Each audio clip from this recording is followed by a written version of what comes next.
New Zealand has a legacy of deadly disasters. The whole party seemed to fall at once. Praying to God because I wanted to survive. Scary. Really scary. Disasters that shaped this country. Where I'm standing is where my grandfather got involved in the battle with the Turks. 2 yachts were lost forever. The worst motoring accident in New Zealand history. 7 well-known New Zealanders retrace our darkest days, bringing history alive. Through the eyes of descendants. It stayed with me. Probably always will. It was something that we will never, ever forget, all of us.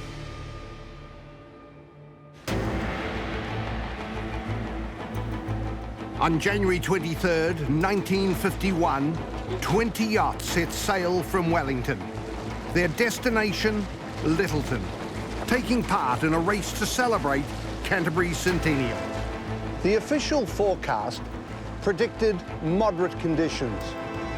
But what the sailors did not know was that a brutal southerly was approaching fast. A violent storm hit the coast, and the men found themselves in mountainous seas, fighting for their lives. Only 1 yacht finished the race. 6 men were rescued in a feat of extraordinary heroism, and one of New Zealand's largest maritime searches was launched. But after weeks of scouring endless oceans, 2 yachts were lost forever, and 10 men presumed drowned. I've been fortunate to sail with some of the most outstanding offshore crews from New Zealand in the Southern Ocean and the great ocean races of the world. And I know firsthand how one small slip could be fatal. So I want to understand how this tragedy happened. Who were these men? What boats were they sailing? Why did so many brothers, fathers and sons lose their lives and so many more come close? 10 men died in this race, and it remains New Zealand's worst yachting disaster.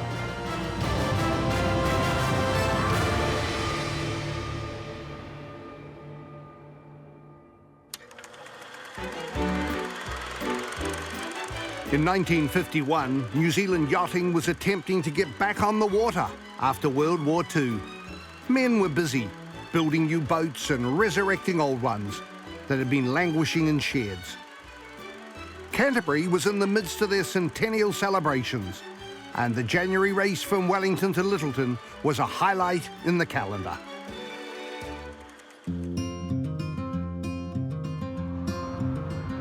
The race was set to begin at Clyde Quay Wharf, and the Royal Port Nicholson Yacht Club became a hive of activity.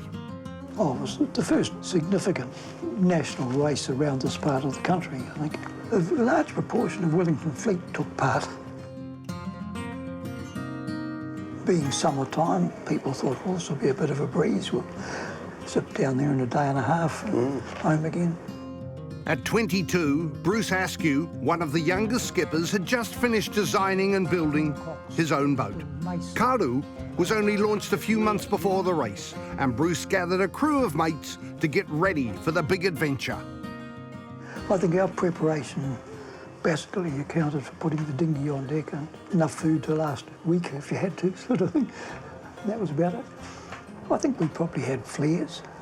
Life jackets were generally K-pop built things. Some boats had ex-Army ZC-1 radios, but they were looked upon in many cases as being a nuisance. Took up space, you know. Without a radio, most of the fleet had no way of communicating with anyone back on land. And as Bruce headed to the pre-race meeting, 2 days before the start, warning bells started to ring. The thing that sticks in my mind was walking to the meeting, and some of the old fellows sitting in their sheds says, oh, there's a storm coming down the east coast. And of course you go to a briefing, being a kid 20 years younger than everybody else, you're not very well placed for an argument, you know. The bulk of them were pre-war yachtsmen. I think there was probably even a bit of an age bias, you know. We've been to war, we've run man of wars, etc., warships, and what have you done? On the morning of January 23rd, Bruce and his crew busied themselves with final preparations. The official forecast was for favourable conditions, and just before 10 a.m, the yachts lined up to start the race. This is us at the start. Oh, wonderful. And notice the lifelines. That's your version of a lifeline. Yeah. What do you think Maritime Safety and OSH would say about those lifelines today? Well, they'd say it's better than nothing. But what no one had done that morning was listen to the shipping forecast that gave a storm warning with gale force winds. With no knowledge of the impending storm, the race began. It was heavy overcast, light wind, a lot more east than we normally get in Wellington. We don't have many easterlies in Wellington, and invariably they're the start of something that ends up a strong southerly. The fleet sailed in mild weather out past Wellington Heads, but conditions then soon began to deteriorate. The swell started to build. Once we got clear of the land, then we started to feel like young lads out of our depth a little bit. But as they reached open sea, Karu began to take on water.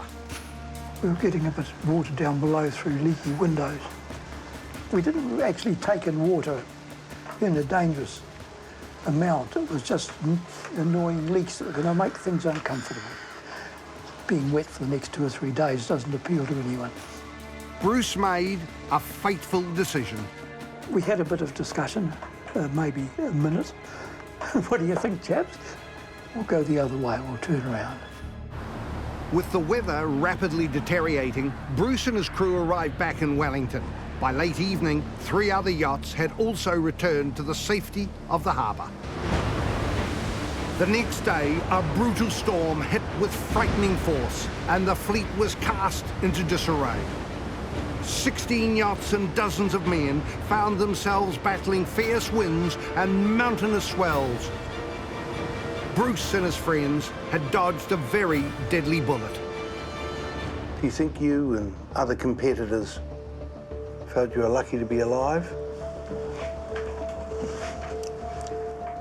I would say luck played a huge part in it, put it that way. Some of your big decisions are accidental ones, aren't they? On land, the storm hit with equal force.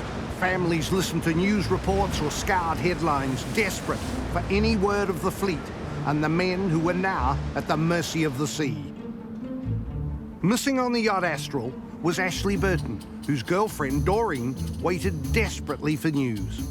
My mum was, well, understandably stressed because there was not knowing. Nobody knew. They knew the boat was missing, and she just was beside herself, really, not knowing.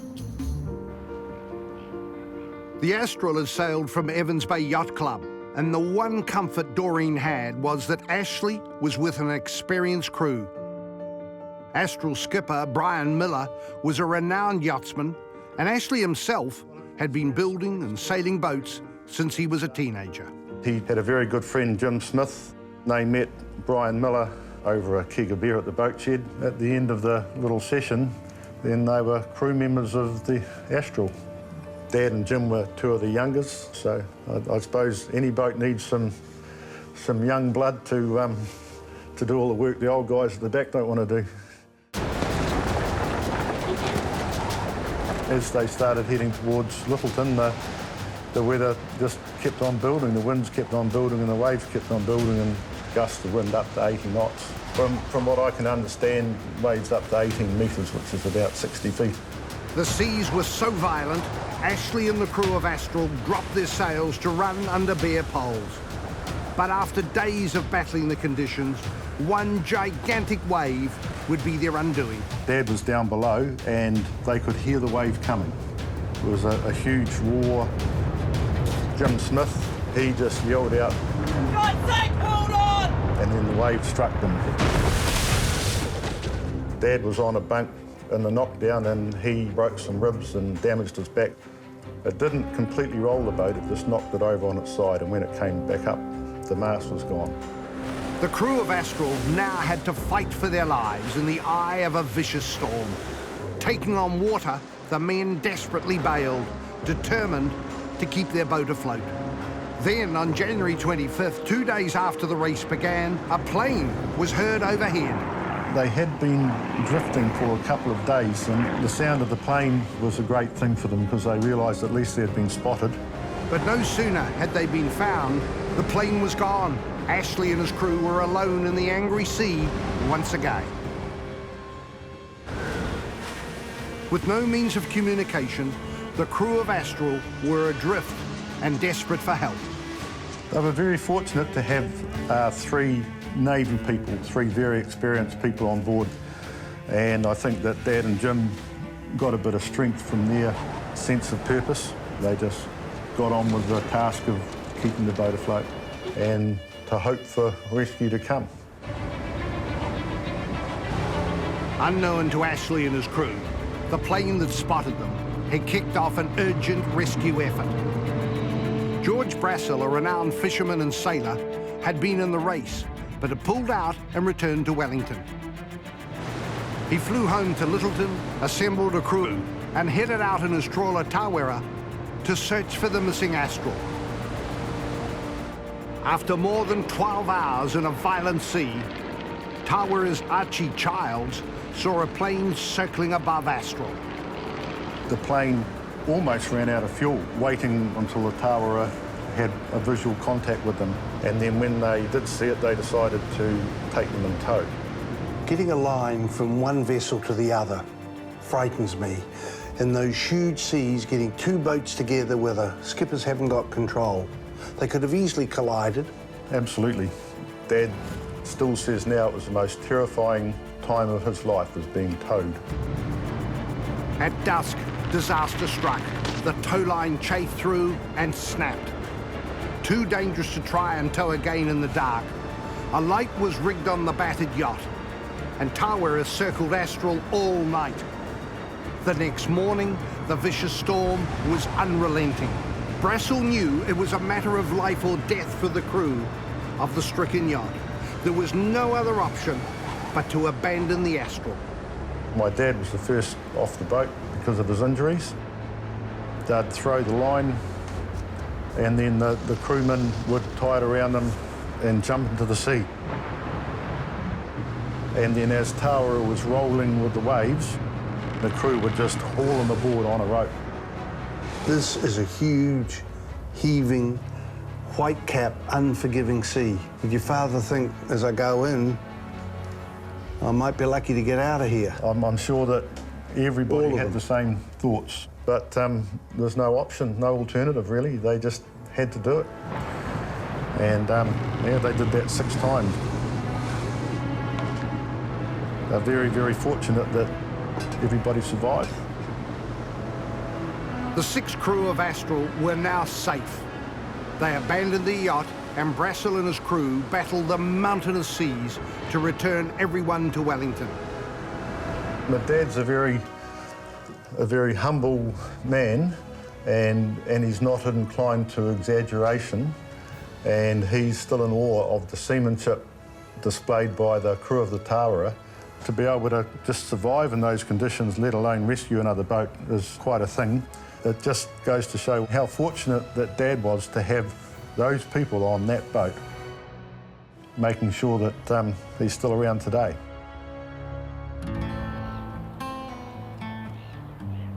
George Brassel and his crew have now all passed, but the mighty trawler he designed and built is still in use. George's son, Charles, is returning to the boat that played such a huge part in his father's life. Oh, look at this. Here's the Tawera. Yeah, there it is. Well, there we are. Very part of the family history. When did you last see Tawera? Well, it was 1967 in Greymouth. The owner-skipper reckons that she handles some of the big seas out off the west coast better than a lot of these boats. Still today. Yes, well, 7,000 copper bolts with bronze nuts on them holding it together. She's got the very best of materials in it. Yeah. The old man would be very pleased to see it being looked after and doing what it was built for. George Brassel lived his life on the water. Raised in Littleton, he was a champion sailor from a young age and had joined his father in business as a fisherman. Heavily influenced by his father, George designed and built his revolutionary trawler Tawera and launched it in 1946. Reliable and powerful, when help was needed in the 1951 race, Brassel knew Tawera was the boat for the job. There's absolutely no doubt in his mind from when he left Wellington that this was the only boat that was going to be capable of searching out in the storm. It was a feat of incredible endurance, just reaching the Astral. But Brassel may never have found them had it not been for Roy William Rahuruhi, the RNZAF pilot circling overhead.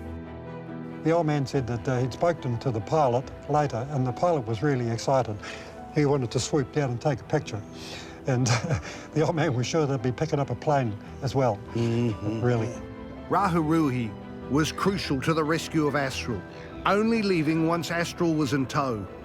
Brassel and his crew went on to complete one of the bravest rescues in New Zealand history. Do you think he was ever frightened he could pull it off? Did he I think so, yeah. The seas were such that he'd never seen anything like it before, and he said it was awe-inspiring with the top of the wave flying off and you're running backwards and not knowing whether you're going to stop. George Brassel and his crew were heroes, and when Tawera finally arrived home in Littleton, the whole town turned out to greet them. It was a welcome like no other. All the trains had whistles, and every car honked its horn, and every ship in the port blew its whistle. George always said that, you know, it just brought a tear to his eye. He was overwhelmed with it, really, yes. George and his crew's bravery was recognised with medals from the Royal Humane Society presented by Governor-General Lord Freyberg. Brassel was later awarded an MBE and spent a long, happy life on the ocean, but those few days in 1951 would have a lifelong impact. He's never publicly spoken about how harrowing it was, actually. You know, the decisions you make at the time are, those are the decisions that you're judged on later, aren't they? He had nightmares about the trip. You wake up in the sea, you know, and it bothered him, you know. They stayed with him right till the very end. The race would go on to haunt many of the men involved. But like so many of their generation, it was often suppressed. About 4 or 5 years ago, Dad was cleaning up a bit of stuff and he was looking at a piece of rope, and Mum said to him, "What's that?" He said, "Oh, it's nothing, it's just a bit of old rope." Then it came out that that monkey's fist was made up of the original heaving line that they threw from the Tawera to the Astral, and it was made up into 6 monkey's fists by the one of the crew members of Tawera and given to each crew as a memento. And Dad hadn't said anything about it for 50-odd years. Realising what an impact the rescue must have had, Graham got the rope mounted. He gave it to his father, who was overcome. It's almost like the rope had bottled the emotion in him for 50 years, so it was a very emotional moment for him. Obviously, it came out how much it meant. It brought back the memories. He probably contained a lot of his emotion about the event within himself. So, kind of a symbolic thing of letting it come out. The rescue of the Astral off the Kaikoura coast was Herculean. The crew of Tawera put their lives on the line, and thanks to them, Ashley lived to tell his tale. 4 days after the start of the 1951 Centennial Yacht Race, the storm raged on. 6 yachts were missing, and Air Force planes were out scouring the ocean. Ray Clark, one of the crew aboard the trawler Tawara, had received devastating news in the midst of the rescue. His brother Kevin was missing on the yacht Husky. In Littleton, also fearfully awaiting news of Kevin, was Dorothy, a young nurse and friend of the Clark family. They were frantic because there was no word of the Husky and their son, Kevin. I think that Littleton generally was in shock. Dorothy was good friends with Kevin and his fiancée Dot, meeting through the Littleton sailing scene. As Kevin as I knew him, he was a very clever boy with yachting, and he strove and got a long way with it. He was a very quiet person. Dot did all the talking. They were just a lovely couple. As the race approached, Kevin had become a late addition to the crew of Husky, which his fiancée Dot was not happy about. She didn't want him to go. She didn't want him to go because he was always away yachting. And he said, this is the last time. This is the last time I'll go away on a boat. With that promise, Kevin left Wellington with the other yachts on the morning of January 23rd. The storm struck, and within days, Husky hit the headlines as one of the missing yachts. I know that there was devastation in the family, and they were very, very, very, very worried. Ray's father was a railway worker. They didn't have a lot of money, but they were absolutely wonderful as a family. They were a very loving family. The Clarks had 5 children and were very close. Ray and Kevin were particularly so. When Ray arrived in Wellington after rescuing the Astral, he heard wreckage from a yacht had been washed ashore. He set off on foot looking for his brother. He was with police going around the coastline searching. He must have been somewhere. The Clarks soon received the news they'd been dreading. The nameplate from the Husky had been found near Ofiro Bay. More of the boat's wreckage soon followed. Kevin was presumed drowned. When the news did come through, I went straight to the family. Hello? Dot was there too. That poor girl. It was a household of grief, really. And I was there to try and prop them up. And the parents? Devastated. The father was just in a daze. He was a man of very few words. That was just a horrendous day. They were really lost people. They're Kevin. Before the tragic events of the race, Dorothy did not know Kevin's brother Ray well, but amidst the darkness of those days, romance unexpectedly blossomed. It wasn't until then that his father said, you go for that girl. And that's how it really started. And it was the yacht race that did that. He was so caring and kind, and in no time we were together. Oh, well, meant to be. And we were married for 62 years. He died 4 months ago.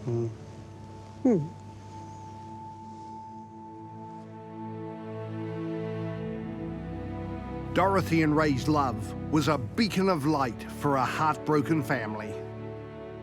They were grief-stricken, really. All they wanted was his body, and they never found it. 4 lovely men, all gone. That was just very painful for the family. It really was. It was something that we will never, ever forget, all of us. We're talking 60-odd years ago. But it's seared there in your heart forever. Yes. And when I see the photograph of Ray with the medal, I reflect. Despite the award and accolades for bravery, Ray almost never spoke about the events of 1951, and for the rest of the family, there would always be questions. I wondered myself, didn't say anything, but wondered where they might be. Will they still be there? Will their bones be there? If only we knew.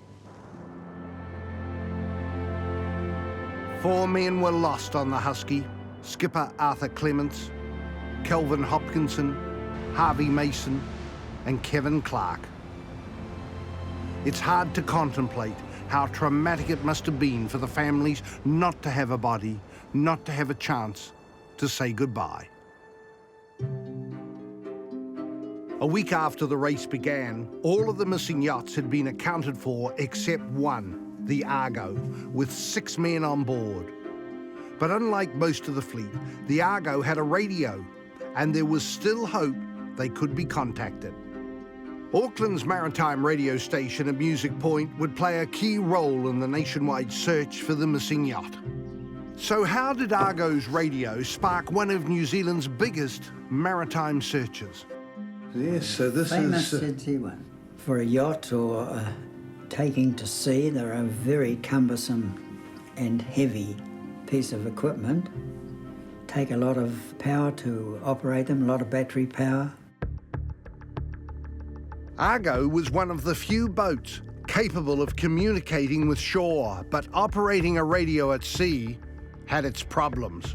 You could possibly, under ideal conditions, send a signal right around the world. But in stormy conditions, where you've got boats heaving and pitching and the aerial antenna is swinging about so much, it mightn't travel so far at all. That's a problem. But for Argo, there was a glimmer of hope. Authorities learned that if Argo switched their ZC1 from voice to Morse code, then the signal would travel further. There was still hope of reaching them. 10 days after the race began, a message was broadcast to Argo. A comprehensive watch for 3 nights commencing 8 p.m. today, Friday, will be observed, in an endeavour to receive any signals you may be able to transmit. Maritime radio stations and amateur radio hams across New Zealand were enlisted to monitor the airwaves. You are asked to transmit 4 5-second dashes followed by a dash of approximately half a minute's duration. Listeners from up and down the country tuned in, hoping for any sign from Argo and her 6 crew. At that particular time, I was down on Campbell Island. Any spare time we had there, we would keep a listening watch on the distress frequencies that the boat would most likely use. Officials were inundated with responses claiming they'd heard signals from Argo. Radio listeners across the country claimed to have heard signals from the yacht, and authorities now believed it was somewhere off the East Cape. At dawn on February 3rd, Air Force planes took off to search for the 6 men. Marion Baker's brother Alan was on the Argo. She was only 6 when he went missing. My eldest brother Ian was associated with radio, so he spent all his time listening for the Argo call. They swear they heard that call. They were sure they heard it, and they'd reported it, but it couldn't be tracked. Night after night, listeners claimed to have heard signals, and day after day, the plane searched.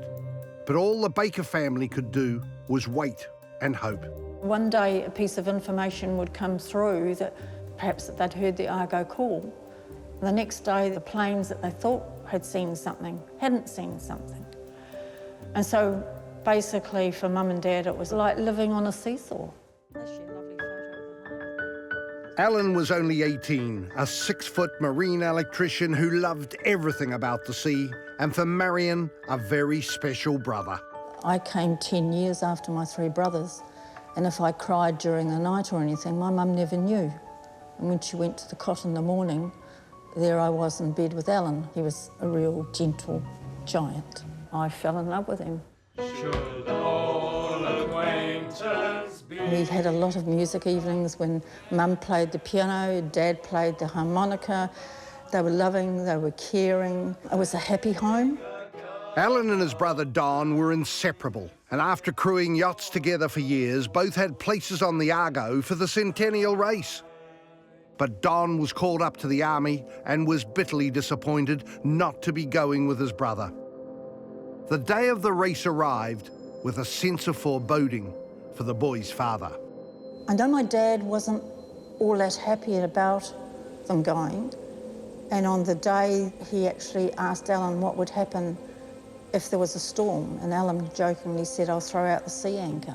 Dad was very unsettled about them going. But Alan and as you said, no, of course we're going, we're sailing. Within 24 hours, the brutal southerly hit, and Alan's father's fears confirmed. As the days passed and the search for the Argo widened, the authorities installed a phone for Alan's parents. For Mum and Dad, I think it must have been horrific. Me, hello. I was younger and I had Alan living on a tropical island and all sorts of things as a 7-year-old would do. But I never thought he wouldn't come home because Mum and Dad didn't. After weeks of searching, it was decided none of the radio signals could be verified and the official search was called off. But Marion's parents refused to abandon hope and sold treasured possessions, including their piano, to help fund private searches. Dad just couldn't give up. He had to fight him. They couldn't give up because they had nothing to give up. Alan still had to be there somewhere. But somehow I think as the days went on and the weeks went on, the hope also disappeared with it. Dad, if he couldn't cope with things, he walked over the Crawley Hills. And he went for many a walk in those days. I remember asking my mum why he was going and he wasn't taking me. And she said, no, he's got to go on his own. He's got to go and walk and think. Mum had to cope in her own way, and I really don't know how my mum coped. Somewhere inside it was hurting badly. There was something different in the house. There wasn't the laughter, there wasn't the music. And for me, that's what I noticed most. I think I walked quietly for Mum and Dad somehow. For Don, Alan's brother and best friend, the loss was profound. He almost never spoke of his brother again. When Don died over 50 years later, the family became aware of how much Alan's loss had affected him. I came across this poem which showed to me a totally different side to Don that I could ever think existed, and it's called A Brother's Prayer. Oh, for a glimpse of your smiling eyes, a look at you just as you were. Some say you are dead and show great surprise when I say you're alive on this earth. Your father's begun to grow grey, your mother has changed a bit too. We wait for you day after day, and we pray we'll once more have you. So please God, if he be alive, let him soon to his haven arrive. For the Baker family, the loss of Alan had a profound impact on all of their lives. Although they never had a body, they included a memorial to Alan and the Argo on his father's headstone. It gives me somewhere to go, and I can say, Alan's there, Don's there, they're together, they're sailing somewhere together now. In the months after the race, there was national outrage that 10 lives had been lost, and a marine inquiry was launched. It had emerged that Argo collided with another yacht at the start of the race, damaging their bobstay. Witnesses saw the Argo's crew making repairs to this part of the rigging at the bow of the boat. Now, any sailor will tell you that a bobstay is absolutely vital in the rig of a yacht. And with a storm coming, it was a serious recipe for disaster. The race organisers, Banks Peninsula Cruising Club, were given a grilling over many aspects of the race. But it was their lack of awareness of the storm warning on the shipping forecast that was given the most attention. Commodore Arthur Lambert was put under intense scrutiny. The official broadcasts are really only for the land. Do you know that? No. You did not ask for the broadcast for coastal shipping, and the reply from Arthur Lambert, no. Most skippers questioned in the inquiry stated they would not have started the race if they had heard the shipping forecast. One of those skippers was Dr. Bob Elliott on the yacht Wakariri. His son-in-law, David Lackey, believes the men were completely unprepared for what hit them. The fellows who came back from the war didn't have a lot of money to spend on their boats, and I know that maintenance was a bit of an issue. The boats had been laid up during the war. The sails were cotton sails, so the sails would have been perhaps a little bit suspect. There was room for an accident to happen if the right circumstances should come together. When the storm hit the fleet, it must have come as a complete surprise. And looking at the forecast, it's sobering to see the crucial information that they never received. This one here is in essence for landlubbers. Strong winds, southeasterly in the Straits area. Meanwhile here, the shipping forecast, headline, storm warning, east strong to gale winds gusting to 50 knots expected within 100 miles of the centre. So, A is not talking to B. Absolutely. If I was a skipper, I would want to see this one. Yeah. And I would be very aggrieved if I didn't see it. The race committee should have made inquiries as to whether there were relevant shipping forecasts available. That's the crux of the whole event. The forecast. There's scant rules and prescriptions of safety and so on were part and parcel of sailing in the 1950s. The weather forecast, on the other hand, was something that was science. It was available, and it was denied them. The Marine inquiry concluded that due to Argo's damaged bobstay and the storm that followed, it was likely she had foundered in the first couple of days.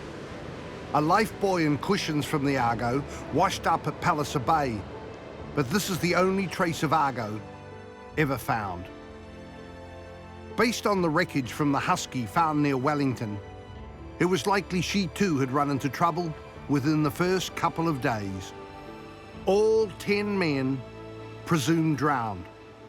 10 families grieving with no bodies, no real answers. But there were also heroes amid the tragedy. Just one yacht finished the race. Tawhiti, in just under 3 days. The crew returned to their hometown of Nelson to a hero's welcome. What an achievement, what a feat of endurance, to not only survive the storm, but to win the race. Noel Brown and his crew were remarkable, but knowing 10 men had also died meant their victory was bittersweet. For the families who lost loved ones, the pain never went away. Ray Clark, part of the heroic crew of Tawera, lost his brother Kevin in the tragedy, and the Clark family are visiting Wellington's south coast for the first time. 85-year-old Dorothy has travelled from Christchurch, while Ray and Kevin's brother Paul has journeyed from Timaru. They've come to see where the Husky's wreckage was found. It's the end of a journey as far as I'm concerned, really. My brother Kevin, he just had his 21st the year before the Centennial Yacht Race, and I never ever had a chance to say goodbye to him. Ray came here and walked these exposed, desolate cliffs. Yes. Looking for his brother. Yes.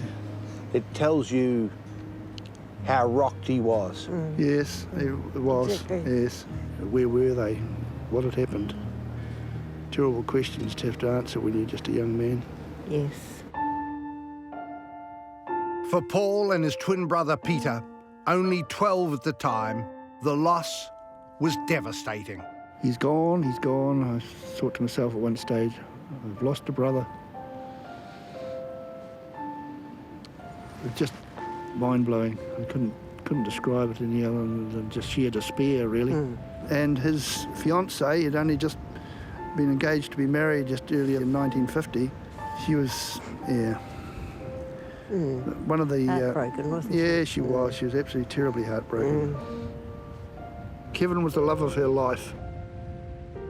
It's amazing, you know, the little things I've thought of many, many times since, you know. What happened to Kevin's watch? He loved his watch.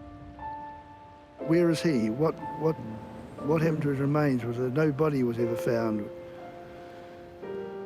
No, nothing. I have many haunting memories of that yacht race. Many wonderful memories and many terrible memories. One of the good things that will stay with me for my whole life is the Tawera coming back into sight around the Littleton heads. And everything that could make a noise. And Littleton did so. It was amazing. It really was an amazing sight. Ships' horns, cars, people on balconies shouting and cheering. It was amazing. There's sadness at knowing that my son had lost a brother, but tremendous pride I felt for my other brother who'd been so much part of the rescue of the crew of the Astral. What do you think Ray would make of it, knowing that you and his younger brother Paul was here with you? He would just be elated, and I hope he's looking down on us. He'd approve? He would. Ray passed away in 2014, and now Paul, Dorothy and her daughter Helen are returning some of his ashes to the sea to be with his brother Kevin.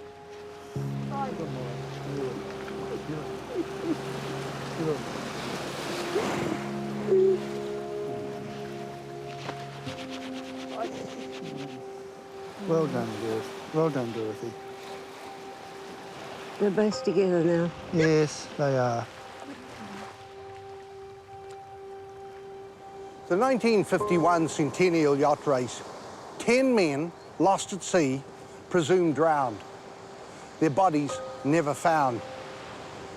And for the relatives and those affected by this race, the memories are still very raw.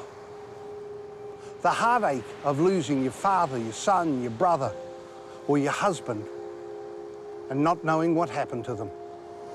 These days, ocean racing is considerably safer, with advanced technology and many more rules.